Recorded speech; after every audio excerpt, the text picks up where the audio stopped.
Hello everybody. Hello and welcome back to another episode of Volchy Reviews.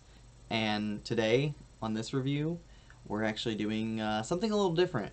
We're actually going to review an album. And as you might know, YouTube doesn't really let you play music with royalties, and I respect that, absolutely. So we will not be listening to this album. I'm just going to dive through. We're going to at Dissect, which I do appreciate Dissect so much for the hard work he's put in to his podcast and everyone there. If you want to check out Dissect on Spotify or wherever you get your podcast from.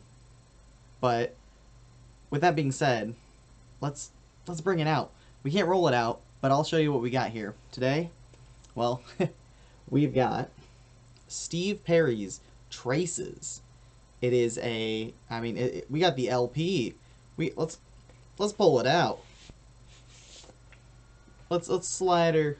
Oh, talking about side A. It is a, look at this. Side 1, side 2. It's got all the fixins. We got the little book. It's got all the lyrics in it. You can see. Check these songs out. And for you guys today, I want to first say, I got this as a white elephant gift, and they were joking. They were like, "Oh, haha, you should do a review of it." And I said, "Well, yeah, of course. I'll slide through." And let's. Oh man, where are the songs at? Okay, here we go. We've got the songs for you. So I'm gonna go through, and where I listened to the whole album. Of course, you know. I checked it out. I had to see what's going on with Steve Perry's Traces.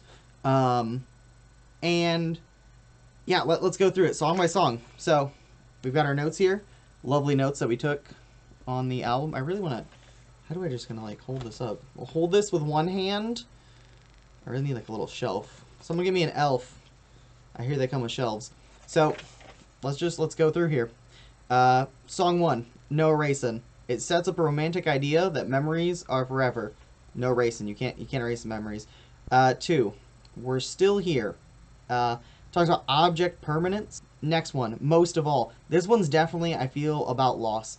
Also, with all of these, this is definitely like my perception of what I heard throughout the album. You might hear or perceive something different, and that's okay. Like, a lot of these things are subjective, and it's how you feel, but this is, in my opinion, and in my understanding, how I felt. So let's continue. Most of All definitely seems about loss. He sings about wanting out of this game, perhaps the game of life. To the next one, No More Crying. Now here's the song, and I'll say this is maybe close to midway through the album, and this one really sets up some controversial points to the album's like premise, I'd say. So No More Crying. He starts the song, and he's about like some her that has helped him or cared for him, and then literally the entire rest of the song is him saying, "I won't love again," because he doesn't. So it's called No More Crying because he doesn't want to cry, and he cries when he gets hurt in love, and so no love, no crying. That's the thing. That's like the song, I guess. But it also brings me to the point. Frank Ocean, his Boys Don't Cry. Well, boys do cry, and I'll tell you what, this guy saying no more crying, that's not the last time he cried. I'll tell you why, because we're going to keep going through the album. In the Rain, he's asking, why are they standing in the rain? Just more sad stuff. They're standing in the rain. He said he was done crying, but then now they're standing in the rain. I think the rain is his tears, perhaps.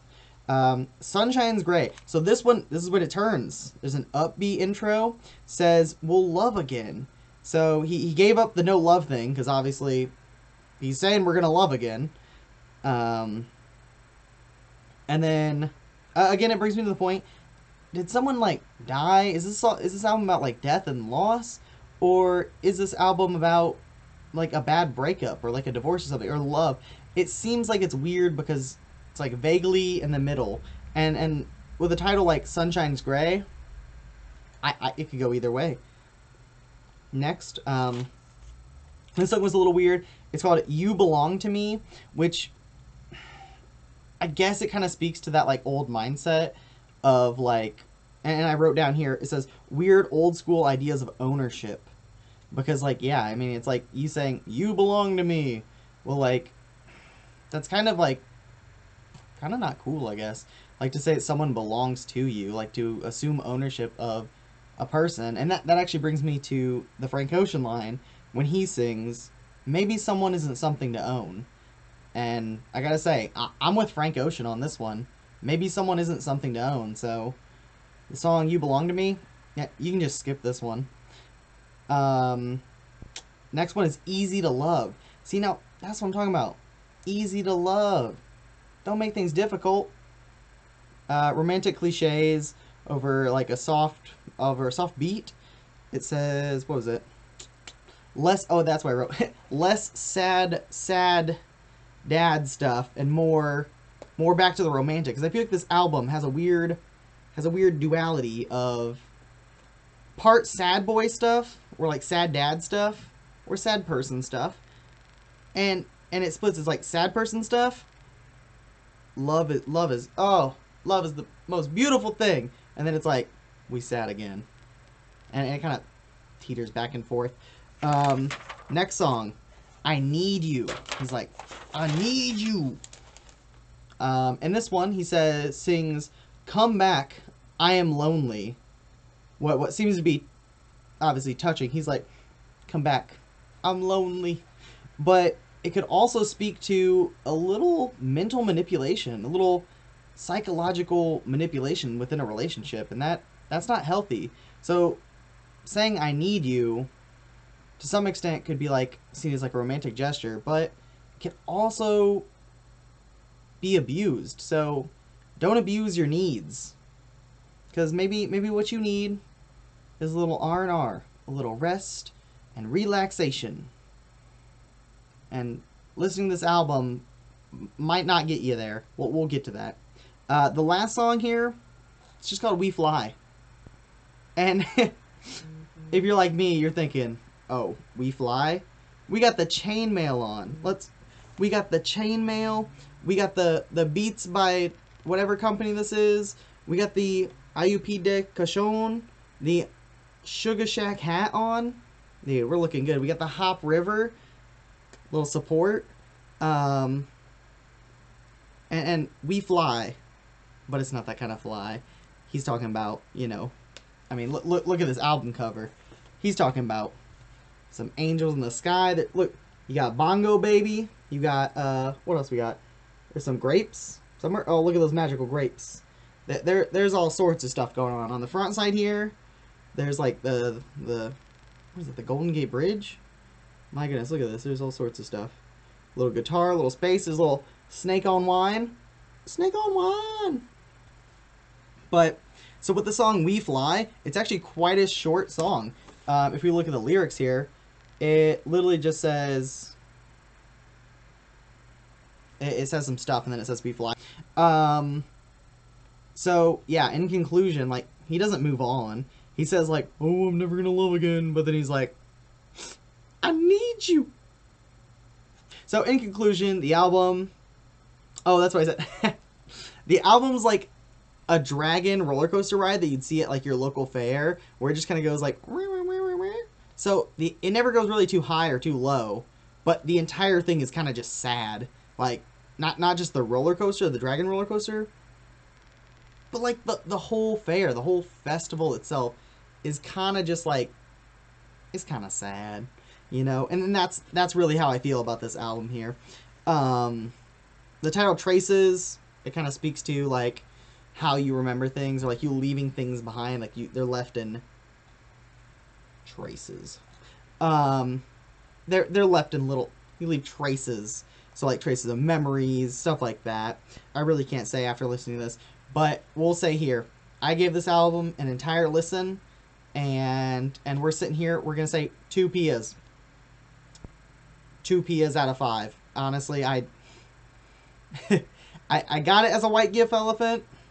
White gift? A white elephant gift? It's a new game to me. I played it the other week, and this is my prize. So yeah, I would recommend this album to maybe someone like over 40, someone who loved Journey or that style of music, and maybe if they're going through like a loss, because like this album could be good if they're going through like a loss or something, or like a bad breakup. Like I don't know, you give them this album.